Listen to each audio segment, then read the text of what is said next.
अरे आ गए आप काम से? अब आप जल्दी से हाथ मुंह धो लीजिए, मैं आपके लिए खाना लगा देती हूँ।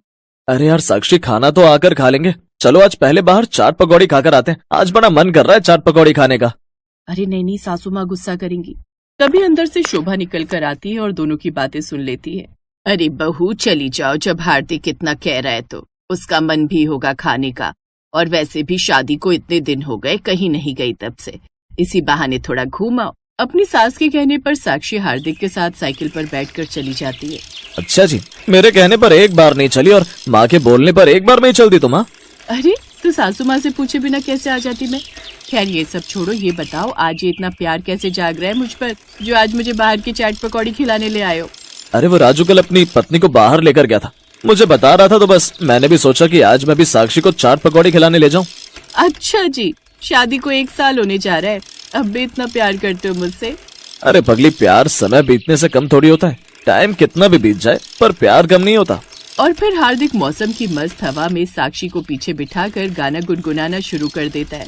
जब प्यार किया तो डरना क्या, जब प्यार किया तो डरना क्या, ओ प्यार किया कोई चोरी नहीं की, प्यार किया जब प्यार किया तो डरना क्या। दोनों बहुत ही खुश थे और हंसते बोलते मगन होते हुए जा रहे थे कि तभी सामने से एक बाइक आती है और उनकी साइकिल को टक्कर मार देती है, जिसके कारण हार्दिक की वहीं मौत हो जाती है और साक्षी को थोड़ी बहुत चोट लगती है। कुछ समय बाद हार्दिक की डेड बॉडी को घर पर लाया जाता है। साक्षी हार्दिक के पास सर रखकर खूब रोती है। मुझे क्यों छोड़ गए अकेला?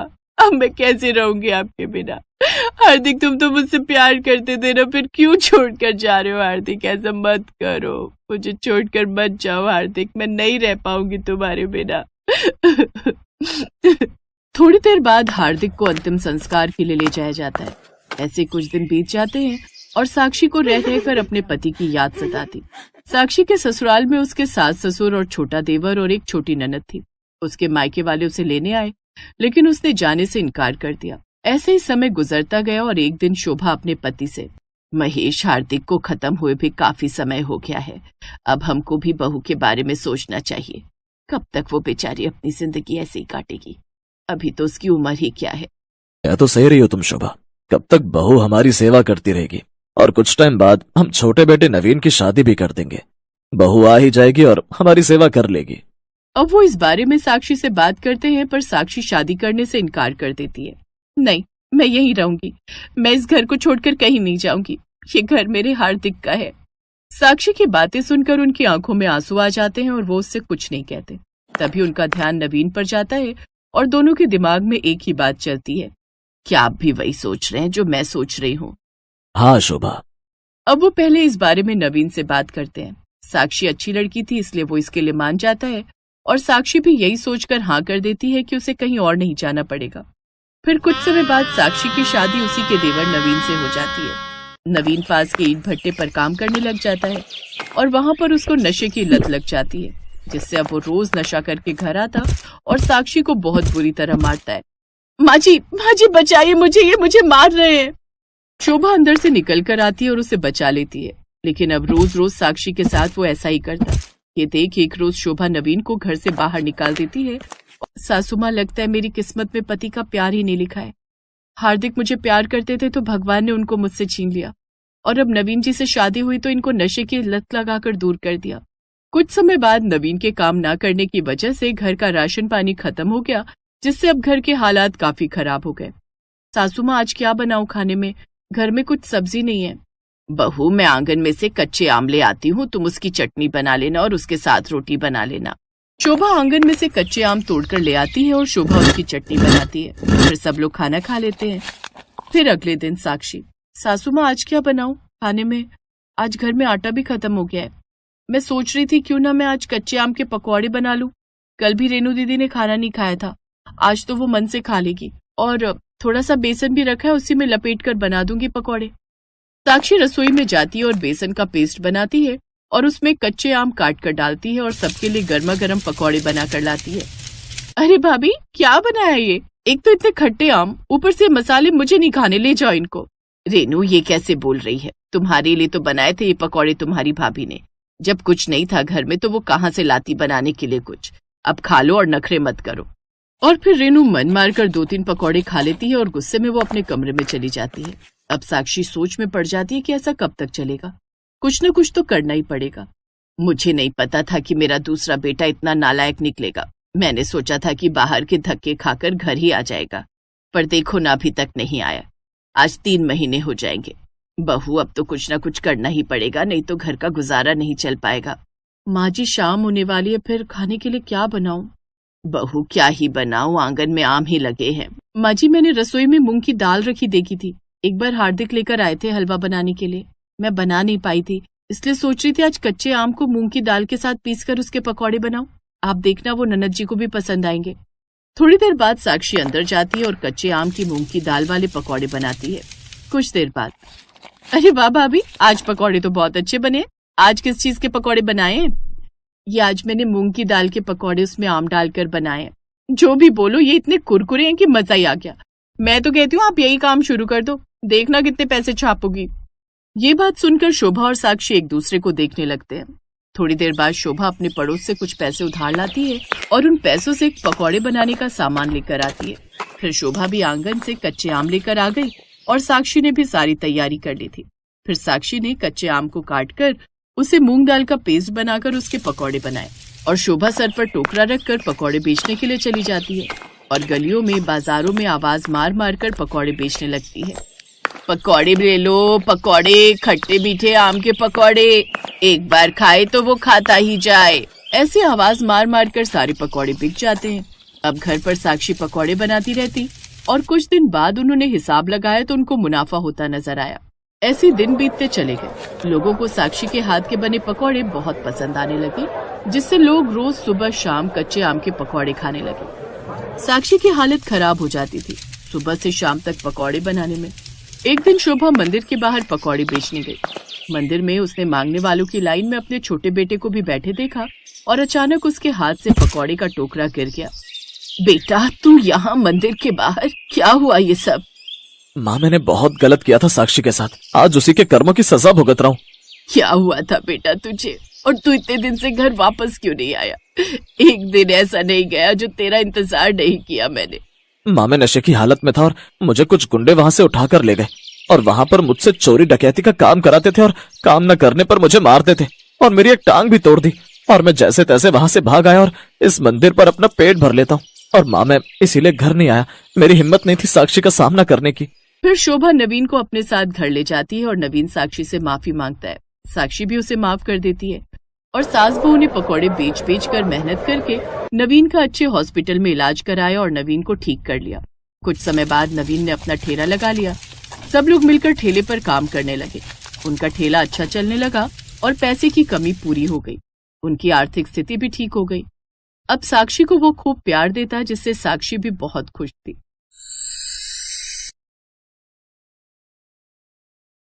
सास ससुर तो मेरे कब्जे में आ गए और मेरी ननद बावली है।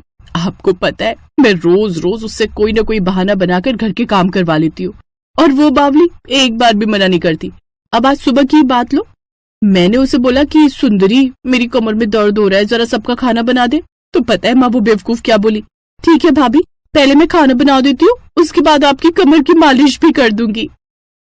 उस बेवकूफ ने एक बार ये भी नहीं पूछा कि कुछ देर पहले तो आप मजे से एक्सरसाइज कर रहे थे, तब कमर में दर्द क्यों हुआ?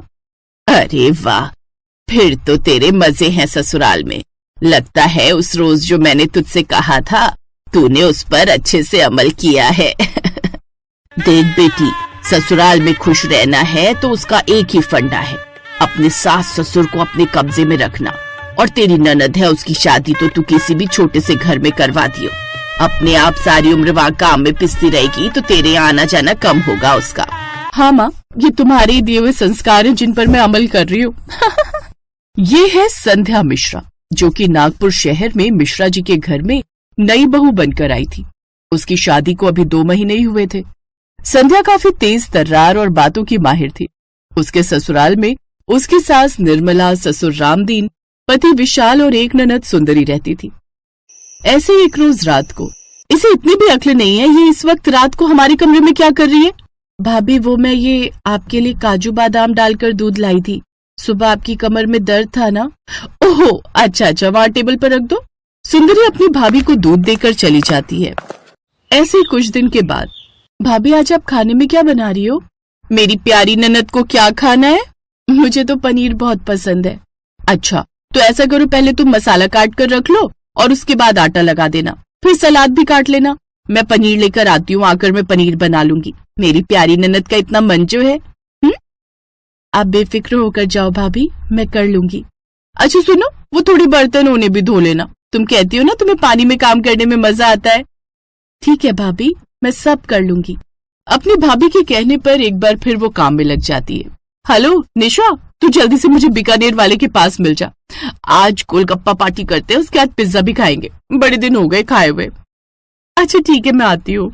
घर पर बेचारी ननद कामकाज में लगी हुई थी तो वहीं उसकी चालाक भाभी अपनी सहेली के साथ मजे से गोलगप्पे के बाद पिज्जा एंजॉय कर रही थी। काफी देर तक अपनी सहेली के साथ गप्पे मारने के बाद वो घर लौट जाती है, लेकिन इन सब में वो पनीर लाना भूल जाती है। भाभी आ गई आप? काफी वक्त लग गया। हाँ, वो पास वाली दुकान बंद थी ना, तो काफी दूर जाना पड़ा पनीर लेने, लेकिन वो तो वहां भी खत्म हो गया था।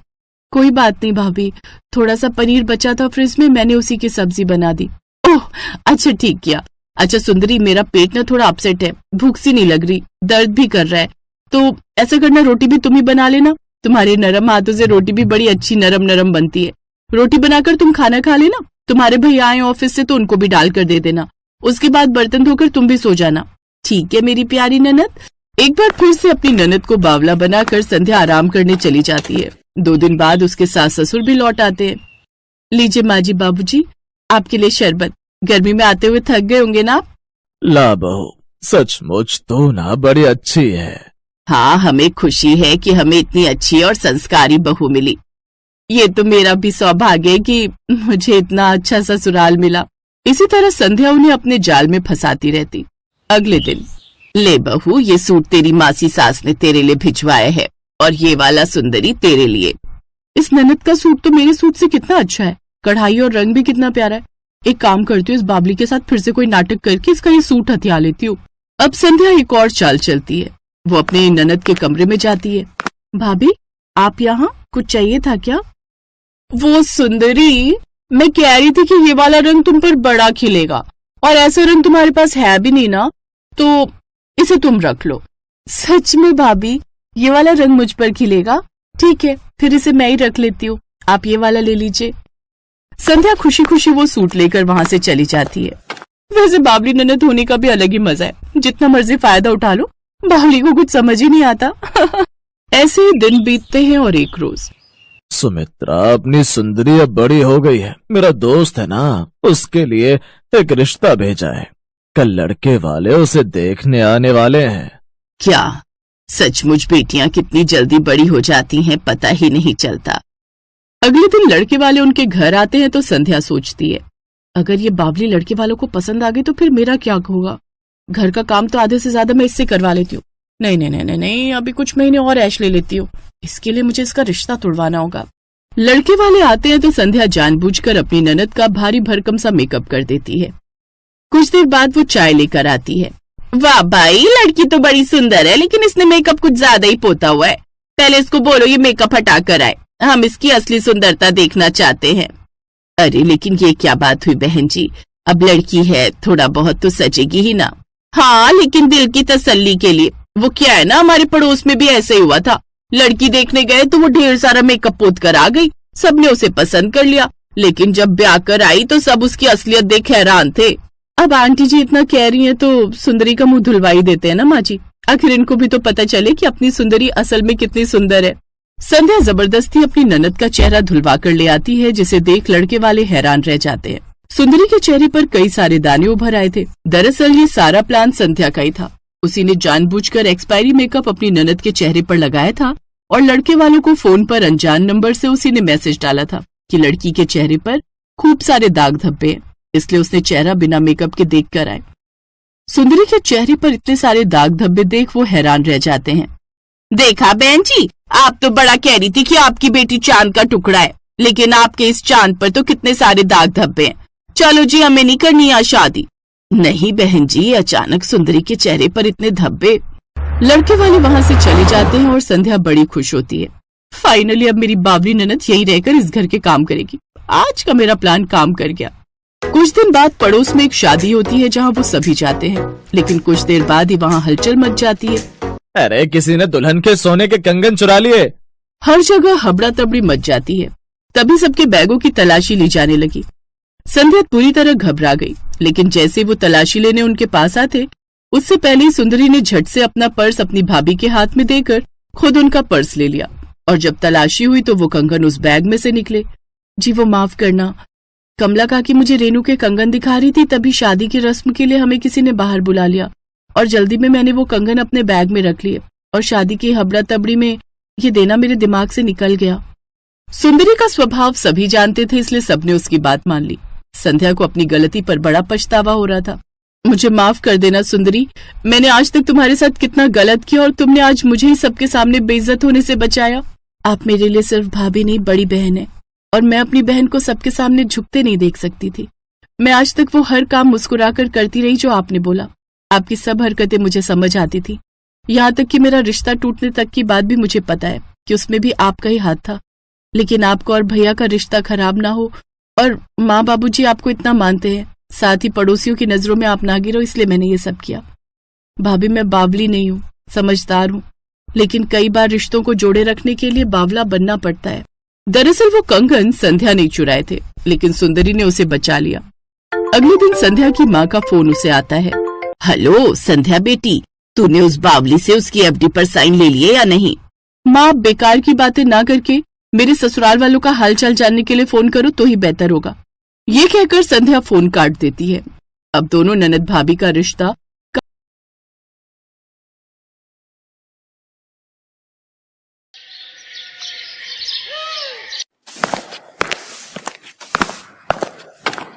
कविता, तू अभी तक झाड़ू ही लगा रही है और जल्दी जल्दी से हाथ चलाना, इससे पहले कि तेरे दोनों भाई उठ जाएं। जी भाभी।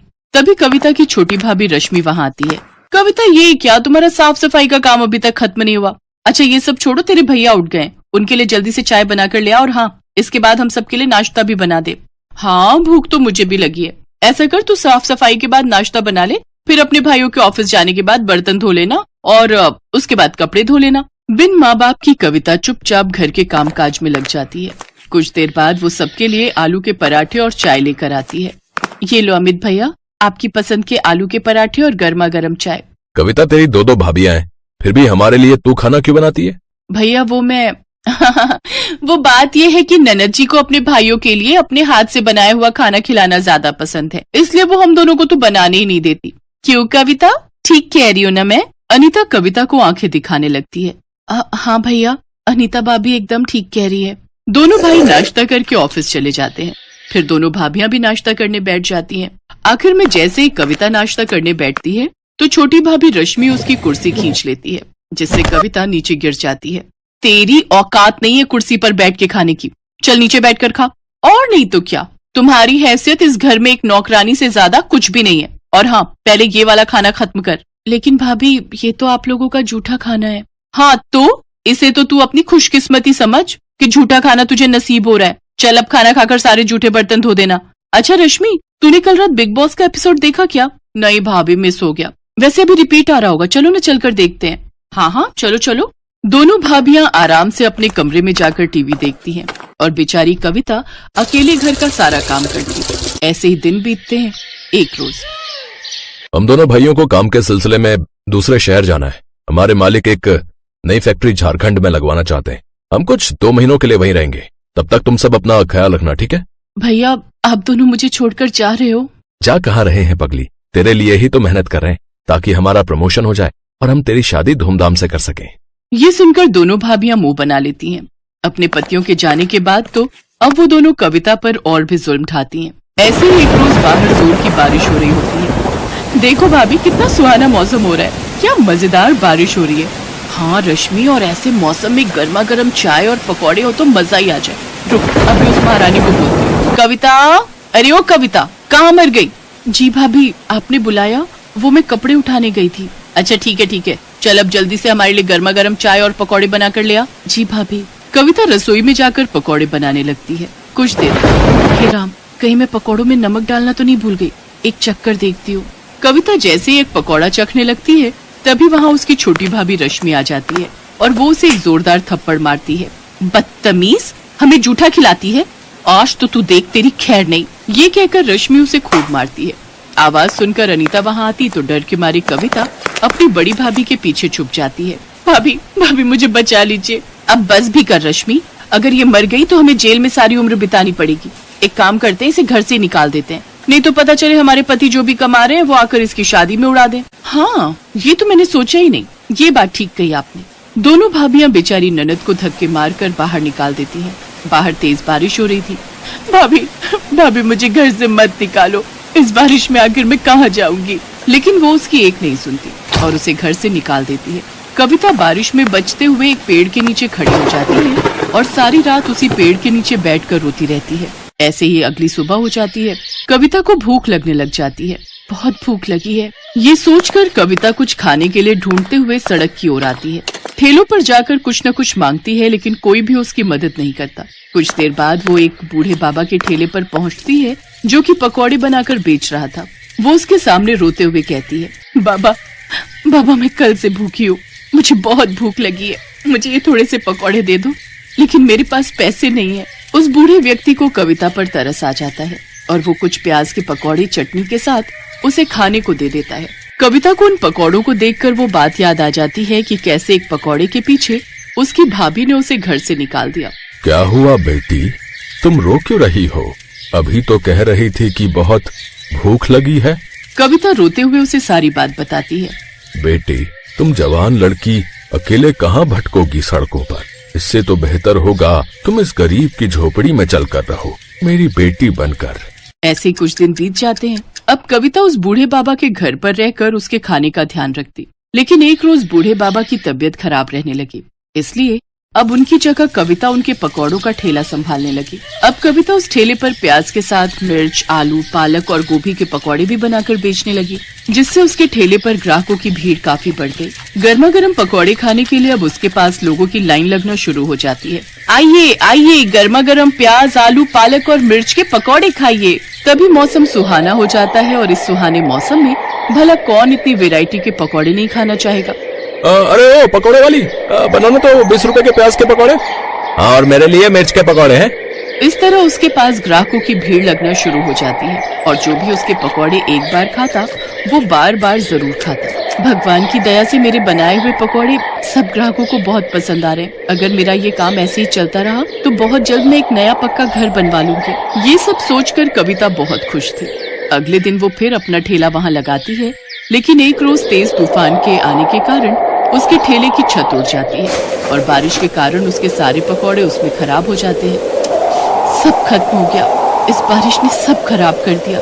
इस बारिश ने एक तरफ जहां कविता को रोजी रोटी कमाने से भी वंचित कर दिया था, तो वहीं दूसरी ओर उसकी दोनों भाभियां आराम से अपने लिए पिज्जा और पॉपकॉर्न ऑर्डर करके मजे से इस बारिश का लुत्फ उठा रही थी।